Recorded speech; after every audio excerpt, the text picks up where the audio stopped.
it's a Tuesday night. I thought I'd try something different. I have a different background. So, there's that. I have a book next to me. I don't know if I'm gonna actually read it, but maybe I could just talk to people. I like talking to people. Um, yeah, this is still weird. I'm still talking to myself, but it's like my virtual self. So, I don't know. So, well, I'm hoping the stream lasts longer than 5 minutes, so I don't know, there's the chance that that'll happen. So, yeah, maybe I should have a book, read the book next to me. I don't know. Like I do have a book, like, I don't know if you can hear that. That's an actual, like, book next to me. To be honest, reading's okay. I mean, it's like when I'm, like, really bored or, like, I don't know, have a bookmark next to me when I can read. I don't know if I should start reading now or not, so yeah, I don't know, I'll just start reading. Well, if anyone wants to know what I'm reading, I'm reading, The Lord of the Rings. I read it once in middle school, like all 3 books, and then I just completely forgot about it. So I got, like, one of those, like, special editions where it has all 3 books into one book, so there's that type of book. Yeah, I don't know if it was really a complaint, or, like, just a suggestion on my YouTube channel, but it's like, somebody, I'm not blaming anyone, but someone didn't like my background because it was a car. So let's just see if this is better. I mean, hey, look at me. I am not a clown. I'm the entire circus. It's scary. I'm talking to myself. I'm not home alone though, so there's that. Yes, I guess I could start reading the book. Yeah, let's just start from the beginning. Blah, blah, blah. I don't know if I should read the prologue. I'm thinking of it. Hey, there's a map in here. I didn't actually know that. There's a map. It's a map of Middle Earth. Cool. Why not? I guess I'll read the prologue. The prologue, number 1, concerning hobbits. This book is largely concerned with hobbits, and from its pages, a reader may discover much of their character and a little of their history. Further information will also be found in the selection of the Red Book of Westmarch that has already been published under the title The Hobbit. That story was derived from the earlier chapters of the Red Book, compiled by Bilbo himself, the first hobbit to become famous in the world at large, and called by him there and back again, since they told his journey into the East as his return, an adventure which later involved all the hobbits in the great events of that age that are here related. Many, however, wish to know more about this remarkable people from the outset, while some may not possess the earlier book. For such readers, a few notes of the more important points are here collected from Hobbit lore, and the first adventure is briefly recalled.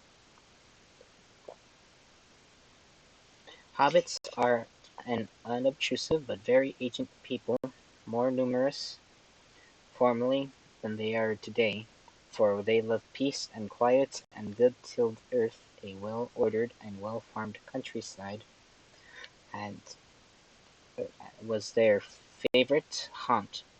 They did not understand or like machines more complicated than a forge bellows, a water-mill, or a hand-loom, though they were skillful with tools. Even in ancient days, they were, as a rule, shy of the big folk, as they call us, and as they avoid us with dismay, and are becoming hard to find. They are quick of hearing and sharp-eyed, and though they are inclined to be fat and do not hurry unnecessarily, they are none the less nimble and deft in their movements. They possessed from the first the art of disappearing swiftly and silently when large folks whom they do not wish to meet come blundering by, and this art they have developed until to men it may seem magical, but the hobbits have never in fact studied magic of any kind, and their elusiveness is due solely to a professional skill that hereditary and prejudice and a close friendship to the earth have rendered imitable by bigger and clumsier races. For they are a little people, smaller than dwarfs, less stout and stocky, that is, even when they are not actually much shorter. Their height is variable, ranging between 2 and 4 feet of our measure. They settle now 3 feet, but they have dwindled, they say, as in ancient days they were taller. According to the Red Book, Bandobras took Bolror, son of Isengrim the Second, was 4 foot 5 and was able to ride a horse. He was surpassed in all Hobbit records by only two famous characters of old, but that curious matter is dealt with in this book. As for the hobbits of the Shire, whom these tales are concerned, in the days of their peace and prosperity they were a merry folk. They dressed in bright colours, being notably fond of yellow and green, but they seldom wore shoes, since their feet had tough leathery soles and were clad in a thick curling hair, much like the hair of their heads, which was commonly brown.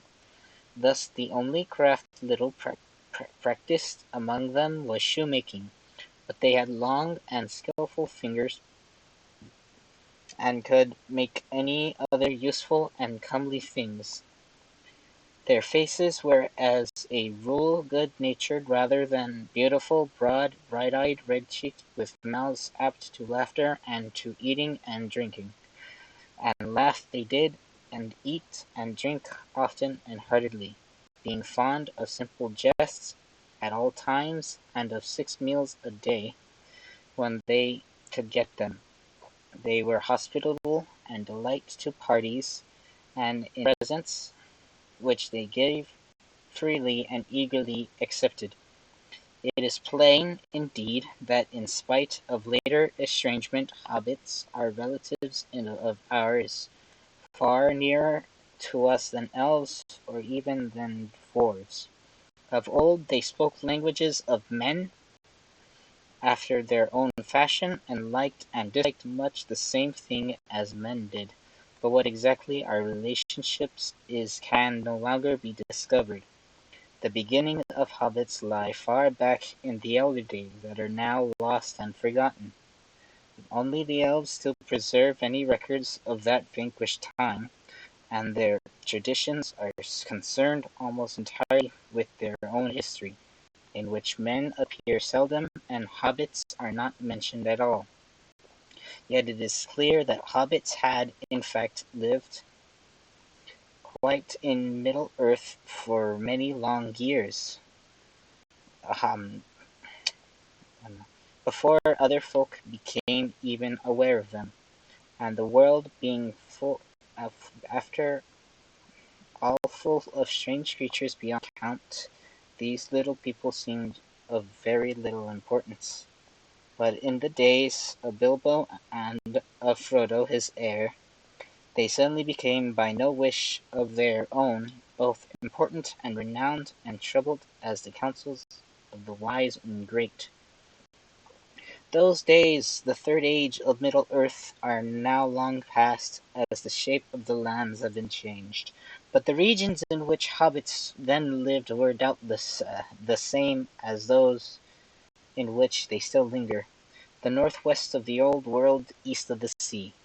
Of their real home the hobbits in Bilbo's time preserved no knowledge. A love for learning, other than genealogical lore, was far from general among them, but there remained a few in the older families who studied their own books, and even gathered reports of old times and distant lands from elves, dwarves, and men. Their own recordings began only after the settlement of the Shire, and their most ancient legends hardly looked further back than their wandering days. It is clear nonetheless from these legends, and from the evidence of their peculiar words and customs, that many other folk hobbits had in the distant past moved westward.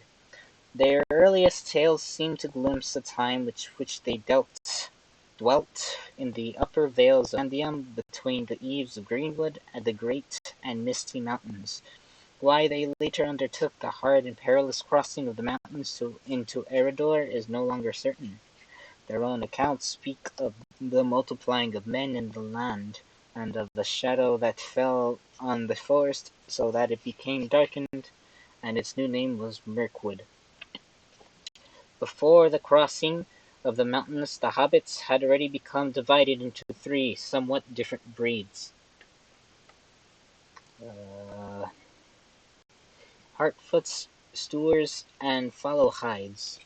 The Hartfoots were browner of skin, smaller and shorter, and they were beardless and bootless. Their hands and feet were neat and nimble, and they preferred highlands and hillsides. The Stewards were broader, heavier in build, their feet and hands were larger, and they preferred flat lands and riversides. The Followhides were fairer of skin and also of hair, and they were taller and slimmer than the others. They were the lovers of trees and of woodlands. The Harfoots had much to do with dwarves in ancient times, and long lived in the foothills of the mountain. They moved westward early, and roamed over